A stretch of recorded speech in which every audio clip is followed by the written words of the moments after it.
Hello everyone, welcome back to Gen Z learning with Nikita. आज मैं लेकर आई हूँ एमएमपीसी 4 का एक बहुत ही इंपॉर्टेंट वीडियो जिसमें हम डिस्कस करने वाले हैं एग्जाम के पॉइंट ऑफ व्यू से सबसे ज़्यादा इंपॉर्टेंट एंड रिपीटेड क्वेश्चंस। वैसे एमएमपीसी 4 के और भी इंपॉर्टेंट वीडियोस मैंने चैनल पर अपलोड किए हुए हैं। इनफैक्ट ये सारे टॉपिक्स मोस्ट इंपॉर्टेंट है एमएमपीसी 4 के लिए, जैसे cash flow statement, budgeting, absorption costing, marginal costing, ABC costing.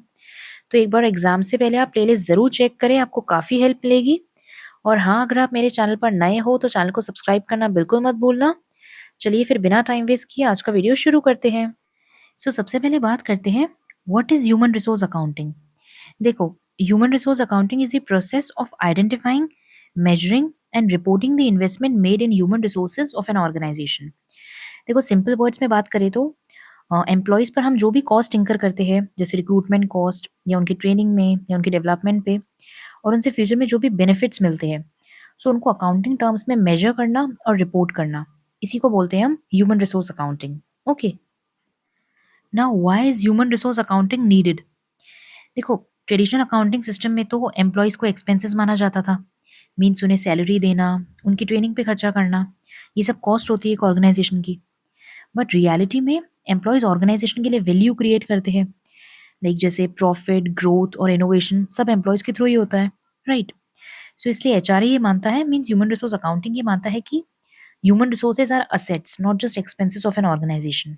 Okay, उसके बाद है नेक्स्ट इंपॉर्टेंट पार्ट जो एग्जाम्स में पूछा जाता है, कि how human resource accounting is used as a management decision tool. Means human resource accounting किस तरह से मैनेजमेंट को हेल्प करती है डिसीजंस लेने में, या कौन से डिसीजंस लेने में। उसमें सबसे पहले है man power planning decisions. Means human resource accounting management को ये बताता है कि कितना इन्वेस्टमेंट एम्प्लॉयज़ पे ऑलरेडी हो चुका है, किस डिपार्टमेंट में कितने स्किल्ड एम्प्लॉयज़ है, कितने वैल्यूएबल एम्प्लॉयज़ है।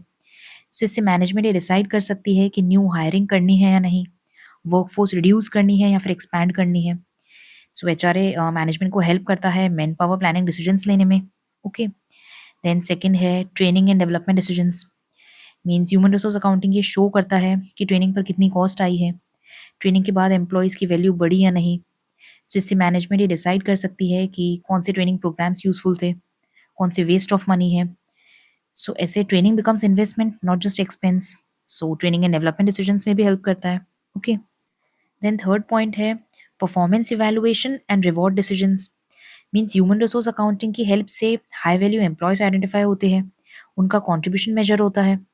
इस बेसिस पर मैनेजमेंट प्रमोशन डिसीजंस ले सकती है, इंसेंटिव्स और रिवॉर्ड्स डिसाइड कर सकती है, right?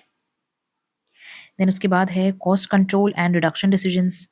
Means human resource accounting से क्लियरली दिखता है कि रिक्रूटमेंट पर कितनी कॉस्ट इंकर हुई है, ट्रेनिंग कॉस्ट कितनी इंकर हुई है, देन एम्प्लॉय टर्नओवर कॉस्ट।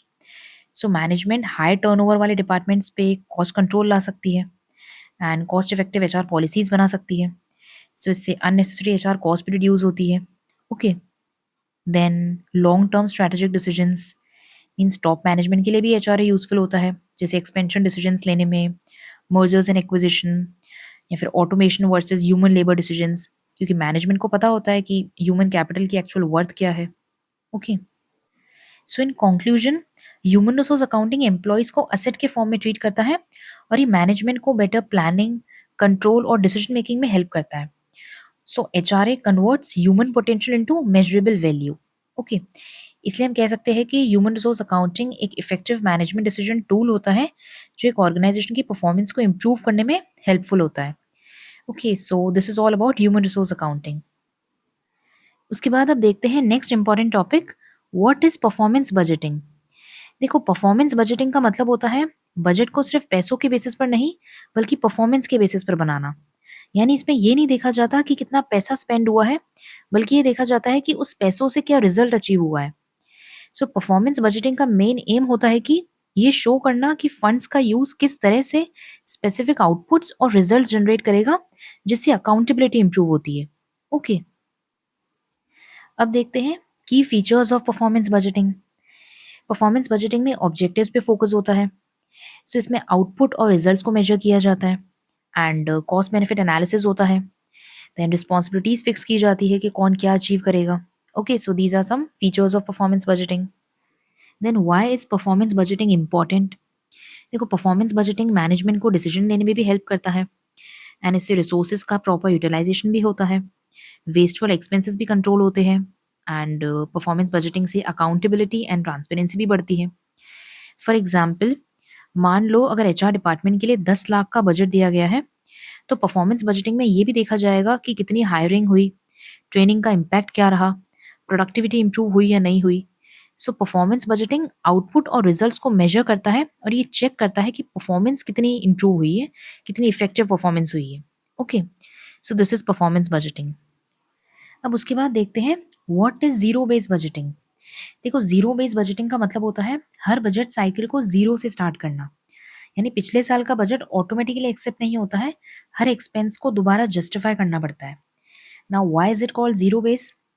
क्योंकि इसमें ये मान लिया जाता है कि कंपनी के पास पहले से कोई बजट नहीं है और हर एक्टिविटी को ये प्रूव करना होता है कि एक्सपेंसेस क्यों ज़रूरी है और ये कंपनी के ऑब्जेक्टिव्स को सपोर्ट करते हैं या नहीं। ओके, फॉर एग्जाम्पल जैसे मान लो अगर कंपनी लास्ट ईयर मार्केटिंग पे 20 लाख रुपए स्पेंड कर रही थी, ठीक है, तो जीरो बेस बजटिंग में ये ज़रूरी नहीं है कि इस साल भी आपको उतना ही अमाउंट स्पेंड करना है, मतलब आपका बजट उतना ही होना चाहिए। सो मार्केटिंग डिपार्टमेंट को ये प्रूव करना पड़ेगा कि कैंपेन की नीड क्या है और इससे एक्सपेक्टेड बेनिफिट क्या होगा। Okay, so zero based budgeting का मेन फोकस होता है spend only when it is truly necessary. So in conclusion हम ये कह सकते हैं कि परफॉर्मेंस बजटिंग रिजल्ट्स और इफेक्टिवनेस पर फोकस करती है and zero based budgeting her expenditure को जस्टिफाई करके वेस्ट रिड्यूस करने पर और एफिशिएंसी को इंक्रीज करने पर फोकस करती है। ओके, ये दोनों इंपॉर्टेंट टॉपिक्स है, performance budgeting and zero based budgeting. इस पे शॉर्ट नोट्स कई बार पूछे गए हैं, सो ये पढ़ के जाना। Okay, so that's it for today's session. अगर वीडियो पसंद आया हो तो लाइक ज़रूर करें और चैनल को सब्सक्राइब करना बिल्कुल मत भूलना, ताकि मैं आपके लिए ऐसे ही इंपॉर्टेंट और हेल्पफुल कंटेंट लाती रहूँ। और हाँ, वीडियो को अपने फ्रेंड्स के साथ भी शेयर करना, शायद उनके लिए भी ये काफ़ी यूज़फुल हो। सो चलिए मिलते हैं नेक्स्ट वीडियो में। Till then bye and happy learning.